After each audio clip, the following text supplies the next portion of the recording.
I feel in the rhythm of your heartbeat my own. I feel your desire. I feel your yearning to do well and be well in the world.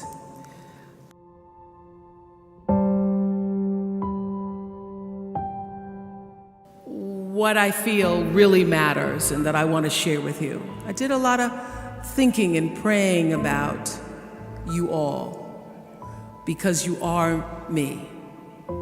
You represent who I am, who I have been, and who I can be in the world. And the three things that I want to leave with you, just these three, I could do 10, I could do a whole life class, but just these three things will carry you if you let them. First and foremost, knowing who you are. Knowing who you are. Being able to answer this question, who am I and what do I want? You know, many times when I go out of the country, I am baffled by that question. To explain what is your occupation. I've stood there for 10 minutes. Well, am I a talk show host? Well, I'm more than a talk show host. Am I a businesswoman? I'm a businesswoman. I'm more than a businesswoman. Am I an entrepreneur? I'm more than an entrepreneur. So I just leave it blank or self-employed. So I'm not asking for the roles that you play as daughters. I'm not asking that question. What are the roles that you play as a daughter, as a friend, as a sister? You're going to be a lawyer. You're going to teach.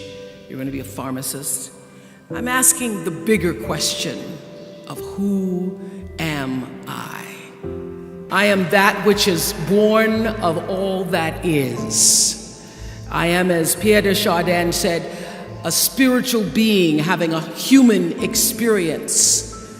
Come trailing the breath of the ancestors yet, but trailing the breath of the angels. And understanding that because I am connected to the source of all that is possible for me.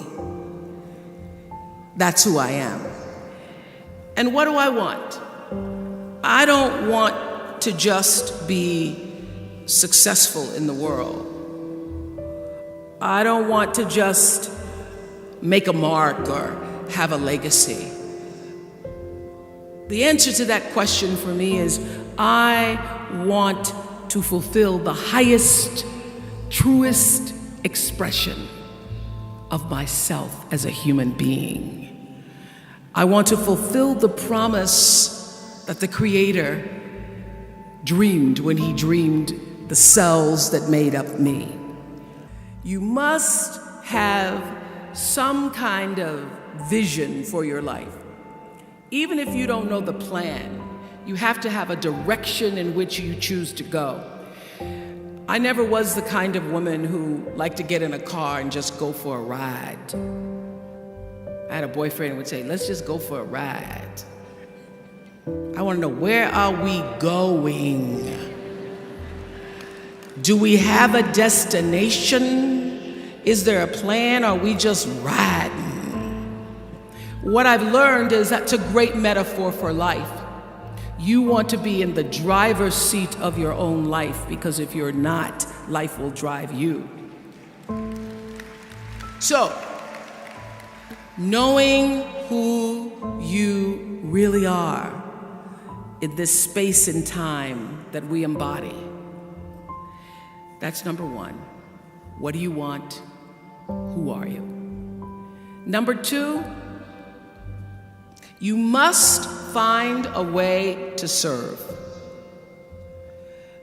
Martin Luther King said that not everybody can be famous, but everybody can be great, because greatness is determined by service. Now, we live in a world where everybody wants to be famous and where we admire people for just being famous. We think being known brings us value. The truth is, all of that will fade in time. In 3 years, you won't be able to name the housewives of Atlanta.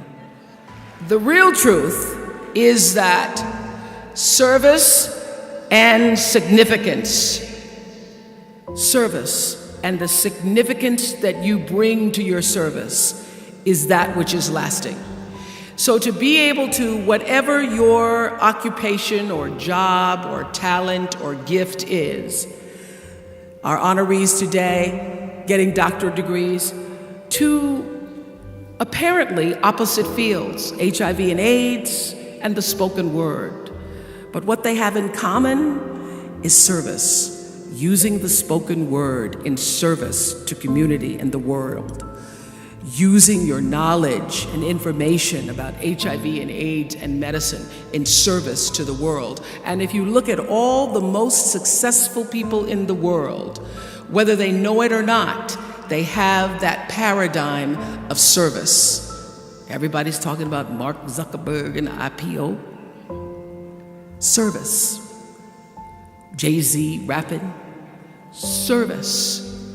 Through the word, to people, through song. For many years, I was really just happy to be on TV, and people would stop and say, "Oh, you on TV?" Yeah, I'm on TV. I like being on TV. It's a nice job. And it was about the time that I received my honorary doctorate from Spelman around 1993, so I don't know if that had something to do with it. I thought of myself as Dr. Winfrey. That I went back and I took a long look at what it was I was doing on TV and made a decision that I was no longer going to just be on TV, but I was going to use TV as a platform, as a force for good, and not be used by TV. And I will tell you, my decision to make that significant change in the way I operated on television, using television as a service, changed my career exponentially. Service through medicine, service through art, using whatever it is you produce, your product, as a way of giving back to the world. When you shift the paradigm of whatever it is you choose to do to service, and you bring significance to that, success will, I promise you, follow you. Service and significance equals success. That's number 2. Number 3, it's so simple, but so hard to do. Always do the right thing. Be excellent. Let excellence be your brand. Everybody talks about building a brand. I never even knew what that was. When people would say, "You're a brand," I would say, "No, I'm just Oprah." What I recognize now is that my choice to, in every way, in every example, in every experience, to do the right thing and the excellent thing is what has created the brand. And what I know is that when you are excellent, you become unforgettable. People remember you. You stand out. Regardless of what it is, you become an unforgettable woman. And that is what we all want. We want to be unforgettable and not forgettable. So doing the right thing, even when nobody knows you're doing the right thing, will always bring the right thing to you. I promise you that. Why? Because the third law of motion is always at work. For every action, there's an equal and opposite reaction. That is so true in all of our lives. Everything you even try to do to me, already done to you. So you don't have to worry about revenge or getting back at somebody, making sure they pay. You just have to do the right thing, and the right thing will follow you even when people don't support it. And I remember 2010, my team, hardest working team in television, had done this interview with a woman who turns out she was a Sunday school teacher by day and a sex addict at night. And they were like, you won't believe it. We got her going out. We got her with the men. And we get to show her. And she was willing to show us everything. I sat down with a woman for an interview that was taped. And during the process of the interview, I said, why are you doing this? And she said, oh, I want to help people. I want to tell my story and I want to help people. I said, do you have children? She says, yes, I have a 10-year-old son. I knew right then, this is never going to see the light of day. So we got off the air and I said to the lady, we are not going to air that show. And she said, why?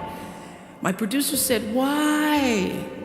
She knew she was being filmed. She knew what she was saying. She knows what you... I said, because her son will never get over it. Her son will never get over it. And it's not worth a rating point to me.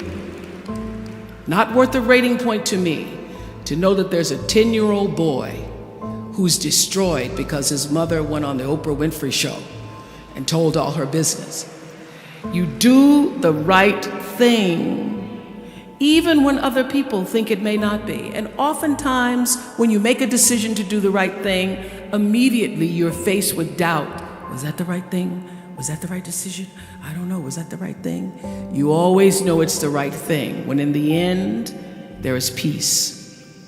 You are rewarded by peace in knowing that you did the right thing.